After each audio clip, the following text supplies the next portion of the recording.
Greetings are a very important part of any interaction.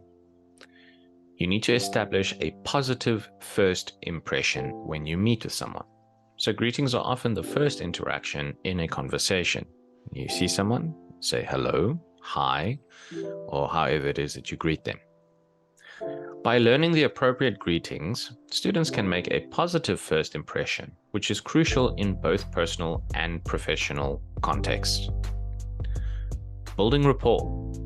Greetings are a way to show respect and acknowledge others.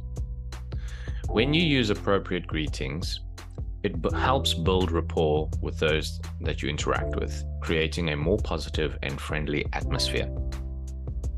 And it helps you in social interactions. You don't just come up to someone and start talking to them. You greet them first. Greetings, as we've just discussed, are much more than just polite words. They are the key to meaningful and effective communication. Let's delve into why greetings hold such significance in language and culture. Now imagine meeting someone for the first time. What's the first thing that you say? That's right, your greeting. Greetings set the tone for your entire interaction. A warm and friendly greeting can create a positive first impression that lasts. It is also an acknowledgement. Greetings are a way of acknowledging someone's presence. By greeting someone, you show respect and recognition. This simple act of acknowledgement can make people feel valued and appreciated. So it's very important to greet people when you see them. Now, different cultures have unique greeting customs. Greeting someone in a culturally appropriate manner is a sign of respect and understanding. It's a way of saying, I respect your culture and traditions. Greetings are often the starting point for conversations. When you greet someone, you open the door to communication. It's like saying, I'm here and I'm ready to engage with you. Understanding the importance of greetings is the first step in using them effectively. It's not just about words, it's about building connections and showing respect. Now that we understand the importance of greetings, let's explore some of the most commonly used greetings in English. These greetings are like the keys that open the doors to conversations and connections. First up, we have the most common, hello. One of the most universal greetings. Hello is friendly and suitable for almost any situation. It's a warm and welcoming way to start a conversation. Hi. A casual and informal greeting. Hi is perfect for friendly interactions with acquaintances and friends. It's short, sweet, and always a good choice. We use this mainly with people that we know. Good morning. This greeting is used in the morning hours, typically until noon. It's a polite way to wish someone a good morning and start the day positively. Good afternoon. As the day progresses, good afternoon is used from around noon until early evening. It's a polite way to acknowledge the time of day and to also greet the person. Good evening. When the day turns to evening, good evening is the appropriate greeting. It sets a pleasant tone for evening interactions. Good morning, good afternoon, and good evening are more formal ways of greeting people, but you can use it with friends and family or in a casual setting. These common greetings are versatile and adaptable to various situations. Knowing when to use each one adds depth to your conversational skills. Now, as we've just learned, greetings are the opening notes of a conversation. Equally important is how we respond to these greetings. It's like playing a harmonious melody in a conversation. Let's explore how to respond appropriately. Responding to hello or hi. When someone says hello or hi, a simple hello or hi in return is a friendly and natural response. So we just say it back to them. Responding to good morning. To respond to good morning, you can say good morning as well. It reciprocates the greeting and sets a positive tone. How are you? This is often used with a good morning or a hello or a hi. So sometimes people will say, hi, how are you? And for this, you would have a common response to say, I'm good, thank you. How are you? Or how about you? So these are good responses. We are asking the other person how they are feeling. So instead of just greeting them, we're also following it up with a question about how they are feeling. The key is to match the tone and warmth of the greeting and response. Politeness and reciprocation are at the heart of effective responses to greetings. In addition to greetings and responses, polite phrases are essential elements of effective communication. Politeness paves the way for respectful and pleasant interactions. So here are some common polite phrases. Please, thank you, you're welcome, excuse me, or pardon me. Please. This word is a magic key in polite communication. Adding please to a request or question shows courtesy and respect. For example, could you pass me the salt, please? Or, could you please pass me the salt? This shows that you are genuinely asking for something and you are trying to be as polite as possible. Thank you. Expressing gratitude with thank you is a fundamental gesture of appreciation. Whether it's a small favor or a significant help, thank you goes a long way. When someone does something to help you, or someone does something that you ask of them, it is very polite and very useful to say thank you. It shows that you really appreciate them. You're welcome. So when someone thanks you, responding with you're welcome acknowledges their gratitude. It's a polite way to accept thanks graciously. Excuse me or pardon me. These phrases are used to apologize for any inconvenience or interruption. Excuse me is often used in casual situations, while pardon me is slightly more formal. So let's say that you're trying to get onto a train, or maybe you're trying to get past someone. You just say, excuse me, I need to get through here. It's just a polite way of saying, sorry, I don't want to inconvenience you, but I do need to get past. Pardon me would be more formal. So if you were speaking to someone on a higher level as you, maybe a manager at work, and you need to tell them something, then you say, pardon me, sir. Pardon me, ma'am. I need to talk to you quickly, please. Politeness enhances the quality of our interactions.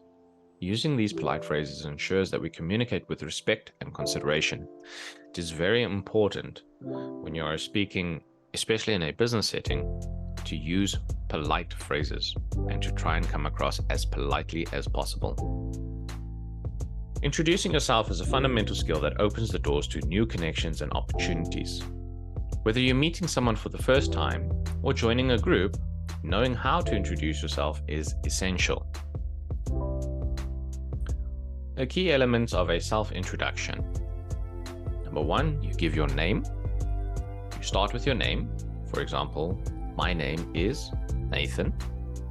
Next, you give your origin. You share where you're from or where you currently live. For instance, I'm from South Africa. Here are some examples. Hi, I'm Sarah. I'm from Canada. My name is Ahmed, and I'm from Egypt. We can take this further depending on the situation. For example, if you are at a work conference, you will still use your name and origin, but this time your origin will be more specific, like your company name. Hello, John. My name is Nathan, and I work for Sony. You can also add things like rank or position to let the other person know if you are the right person to speak to. For example, if you are a buyer for a company, then a salesman or a broker will want to speak to you about their offerings. So this helps them know that they are in fact speaking to the right person. Your self-introduction provides others with valuable information and sets the stage for further conversation. It's a simple yet powerful way to make a connection. During conversations, you may find the need to ask for information or clarification. Knowing how to do so politely and effectively is a valuable skill. Let's explore some common phrases for asking questions. What's your name? This question is used to learn someone's name when you're meeting them for the first time. Where are you from? When you want to know someone's place of origin or current residence, you can ask this question. Could you please tell me? This phrase is polite and is often used when requesting specific information. So for example, could you please tell me the time? Examples of asking for information. Hi, I'm Anna. What's your name? I noticed your accent. Where are you from? Could you please tell me how to get to the nearest subway station? Asking for information is an essential part of communication. Polite and clear questions help you gather the information you need while maintaining a respectful tone. Now we move on to small talk. Small talk, often seen as casual chatter or just basic and general talk, plays a crucial role in social interactions. It helps build connections, creates a comfortable atmosphere, and can even lead to more meaningful conversations. Small talk acts like an icebreaker. Small talk serves as an icebreaker, making it easier to start conversations with both strangers and acquaintances. An acquaintance is someone that you know but is not necessarily a friend of yours. So perhaps you know someone at work, you talk to them at work, but you're not really friends with them. That would be an acquaintance. Number 2, it helps when building rapport. It's a tool for building rapport. When we talk about building rapport, we mean building a relationship with the other person. Asking about someone's day or interests shows that you're genuinely interested in them. Creating connections. Small talk is about finding common ground and shared experiences. It helps create a sense of connection. Now let's look at some examples of small talk questions. How's the weather today? What do you do for a living? Have you seen any good movies lately? These are just general questions that we can ask someone as an icebreaker. It's nothing specific, nothing serious, just general information so that we can start a conversation and then move the conversation from there. That's the point of small talk. Mastering the art of small talk opens doors to more meaningful interactions. It's about finding common interests and showing genuine interest in others. Now we go over to expressing gratitude. Expressing gratitude is a universal way to show appreciation and acknowledge the kindness or assistance of others. It's a fundamental aspect of polite communication. Let's explore how to express gratitude effectively. Thank you so much. This phrase is a heartfelt way to express deep appreciation for someone's help or kindness. I really appreciate it. When you want to convey a strong sense of gratitude, saying I really appreciate it adds sincerity to your thanks. That's very kind of you. This phrase acknowledges someone's generosity or thoughtfulness in a polite and appreciative manner. Thank you so much for helping me with my project. I really appreciate your support during a challenging time. That's very kind of you to offer your assistance. Expressing gratitude is a way to strengthen your connections with others. It's a simple yet powerful gesture that goes a long way in building positive relationships. Now, we all make mistakes, and knowing how to apologize gracefully is a crucial part of effective communication. Apologizing shows that you take responsibility for your actions and value the feelings of others. I'm sorry. A simple and sincere apology, I'm sorry, is appropriate for various situations, from minor mistakes to more significant ones. I apologize. This phrase carries a formal tone and is suitable for situations where a more serious apology is warranted. You would use this maybe at work or maybe with your significant other, your wife or your husband. I apologize. It's more formal. My apologies. A slightly more formal and respectful way to acknowledge your mistake and offer an apology. I'm sorry for being late to the meeting. I apologize for any inconvenience I may have caused. My apologies for the misunderstanding. Let's clarify. These are some good examples of how you could apologize for different things using I'm sorry, I apologize, or my apologies. Apologizing is a sign of maturity and respect in communication. It helps mend relationships and maintain positive interactions.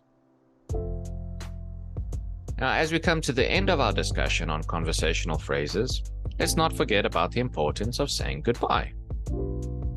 Goodbyes leave a lasting impression, and they can influence how others perceive you in your interactions. So there are some common ways to say goodbye, with goodbye being the most common. The most traditional and widely used way to say farewell. It's suitable for most situations. See you later. A friendly and casual way to express that you look forward to seeing the person again in the future. Take care. A caring and considerate way to wish someone well as they depart. Goodbye. It was great talking to you. See you later. Let's catch up soon. Take care and have a wonderful day. Goodbyes wrap up our conversations with a positive touch. Using appropriate farewell phrases shows courtesy and leaves a favorable impression as you part ways. Now, as we wrap up our discussion on conversational phrases and greetings, let's take a moment to reflect on what we've covered. We've explored greetings, responses, polite phrases, self-introductions, asking for information, small talk, expressing gratitude, apologizing, and saying goodbye. Now let's put it all together. Effective communication involves using greetings, responses, and polite phrases to build rapport or to build a relationship and create positive connections. Knowing how to introduce yourself and ask for information boosts your confidence in those social interactions. Small talk, expressing gratitude, and apologizing play pivotal roles or very important roles in building and maintaining relationships. And saying goodbye with appropriate farewells leaves a long-lasting positive impression. Remember, learning a language is not just about words. It's about building connections and fostering understanding. I encourage you to practice these conversational skills in your everyday interactions, and you'll find that your English proficiency and your ability to connect with others will grow. It's very important to practice these things. Go back, watch them again. You will also have access to the document. Go and listen to the way that I say these phrases and the way that I say these words, and then practice them.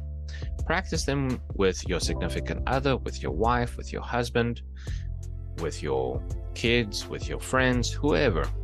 Practice these interactions, the greetings, the responses, apologizing, and build that relationship up. The more you practice, the better you will get. And that is the point of this course. Great. I'll see you in the next one. Goodbye.